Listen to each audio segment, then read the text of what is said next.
everyone, I'm Sandrine. Welcome to a new Game of Thrones review. This week's episode was called The Door.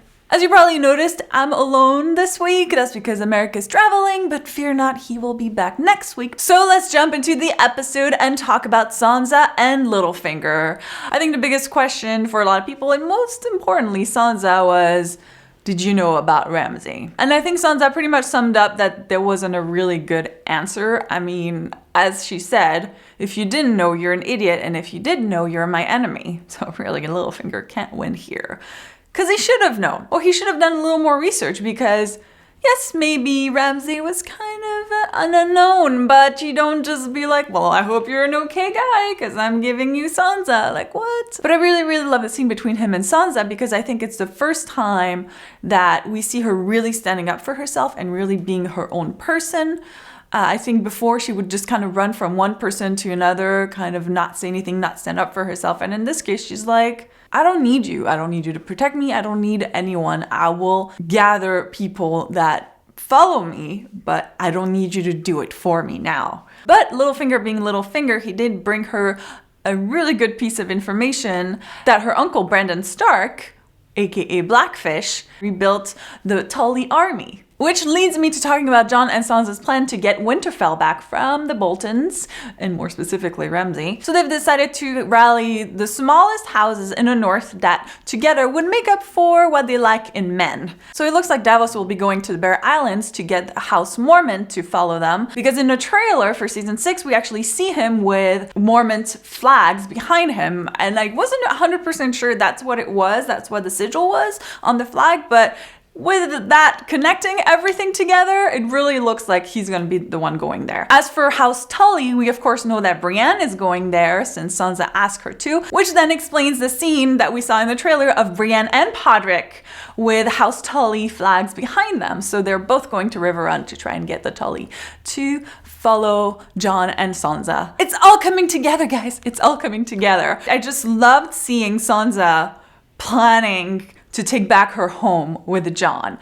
I was surprised though that she decided not to reveal how she found out the information about House Tully. But at the same time, it's understandable because so far things haven't really turned out her way every time she trusted someone, so maybe she's being a little overly cautious even with Jon. At this point, I just want them to get to Winterfell and take it back. And I think her making that dress with the Stark sigil is really her claiming back who she is, her house, her life, and going forth on her new journey. But before I move on, I also want to mention 3 awesome moments that happened at Castle Black. First of all, Brienne calling Jon brooding. And then when she says, and that wildling with the beard, and I'm like, Trian, or is it Tormund? Have we agreed on a ship name yet? I mean, I don't care what it is, as long as it happens. Which, speaking of Tormund, the longing sight he had when he looked at her before leaving, like, finally, you get one of the men calling Ed Lord Commander, and he's like, I'm not Lord Commander. Wait. Oh, yeah, I guess I kind of am. So Ed is now Lord Commander by default, I guess, but he's awesome. He's gonna stay Lord Commander. You kind of know that's gonna happen. Those were the lightest moments of the episode because then it just gets really depressing. Moving on to Arya, who got a new assignment. This is her second chance. There won't be a third, as the Faceless Men told her. The Many-Faced Gods is definitely testing her because he assigned her to kill an actress in a play that reenacts her father's death. Not even in any truthful way, but it definitely stirred up some emotions for her and reminded her of who she is. You know, if it did affect her, then in some way she's not no one. She's still Arya Stark. She does have a plan on how she's gonna kill Lady Crane, but is she gonna go through with it? You know, I think it doesn't come easy for her to just kill someone that's in her eyes innocent. And now moving on to the King's Moot. As expected, things were really hard for Yara. I mean, she is a woman, and I expected it to be really hard for her to get the throne. And then on top of it, the person that's supporting her is Theon, whom the people didn't really respect to begin with, even before he was, mutilated. And then of course you have Euron coming and telling them what they want to hear, promising them the world. So he gets, chosen. And that means Theon and Yara are now on the run because he wants to kill them. The good news is it looks like they have quite a few people who are loyal to them, and they actually took the best ship. So it might take a little bit for Euron to catch up to them, but still, not a good place to be in. I think quite a few of you pointed out that in the trailer, we see Yara with a Valentis whore, which seems to indicate that she's going close to Meereen, and probably then Euron might have inspired her to go get Daenerys, and maybe she's trying to get there first and get Daenerys on their side by offering her their ships, since they've taken the best ones. And speaking of Daenerys, that scene with Jorah, oh my god, I was like...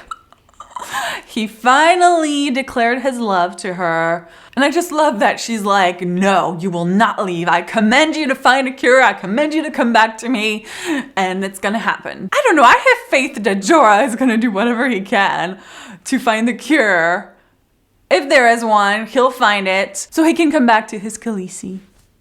Aww. And now we're moving on to Tyrion in Meereen. Running a political campaign almost, trying to get the people to really get behind Daenerys. Like, what is she running on, guys? Like, what is her message? I mean, she's the mother of dragons, you know, breaker of chains, that's good. But, you know, their message is she's a foreign invader. How can we stop that? We need someone to endorse her. Of course, let's get a red priestess, because we don't have enough of them. And they bring in Kinvara, the high priestess of the temple in Valentis. She actually thinks Dany is the one who was promised, unlike Melisandre, who thought it was Stannis and now kind of thinks it's Jon Snow. But it makes sense because in a previous season, when Varys and Tyrion were in Valentis, they actually saw a red priestess preach the word and saying that the mother of dragon is the savior. So it looks like Valentis is Team Daenerys. Did love the moment where Varys is trying to challenge her a little bit, and then Tyrion is like, dude, what are you doing? We kinda need her. Interestingly enough, she did seem to affect Varys a little bit, which is hard to do, so I'm a little afraid of her. And of course, this leads us to Bran and the million crazy revelations we got, because my brain can't even, it's exploding right now. First off, we get Bran's vision of the Night's King being made into the Night's King.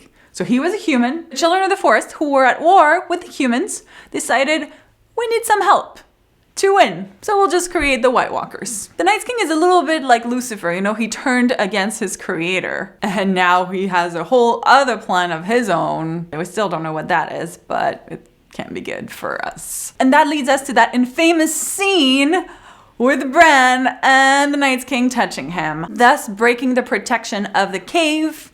He's coming. Which means that Bran has to leave and he needs to become the new three-eyed raven. And apparently he's not ready. So then we get the accelerated training and they're probably going through a lot of flashbacks that we're not getting to see, which sucks. Maybe our hopes of seeing more of the Tower of Joy flashback is just gone at this point, so. And everything goes so fast. The three-eyed raven is dead, although technically now it's Bran, apparently. Summer is dead. Why did it keep killing direwolves? Like, seriously, I'm just done. I'm drained. If they kill Ghost, we riot. I think the children of the forest looks like are all dead, unless some of them were hiding somewhere, but I doubt it. And then we get to Hodor. And everyone watching this is going like, what?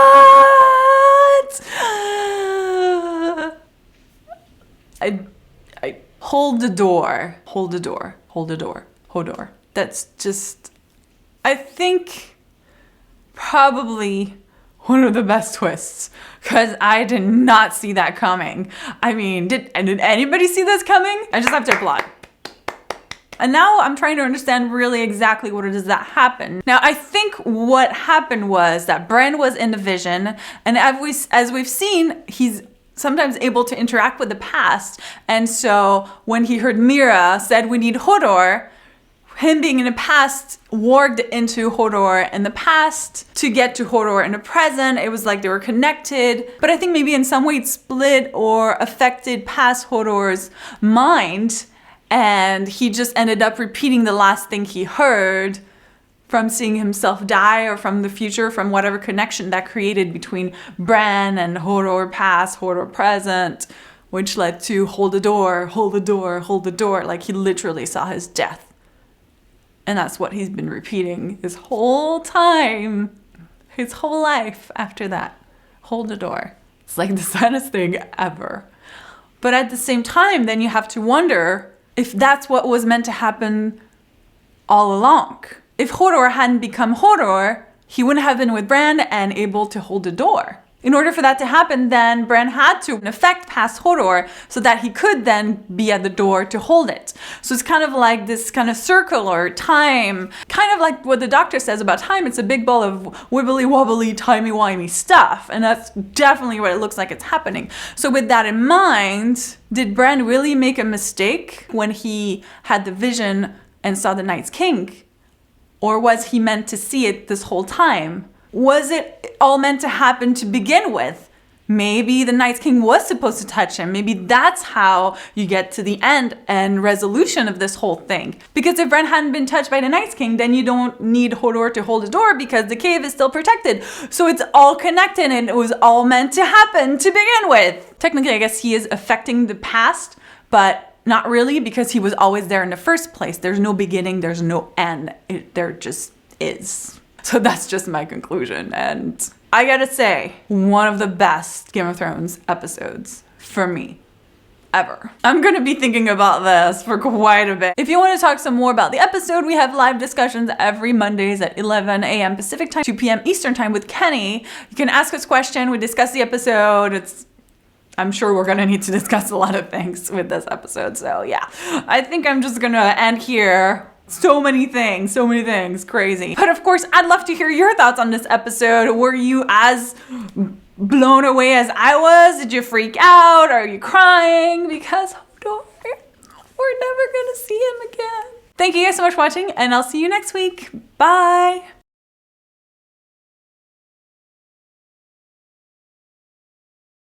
I've heard so many conspiracy theories about Hodor.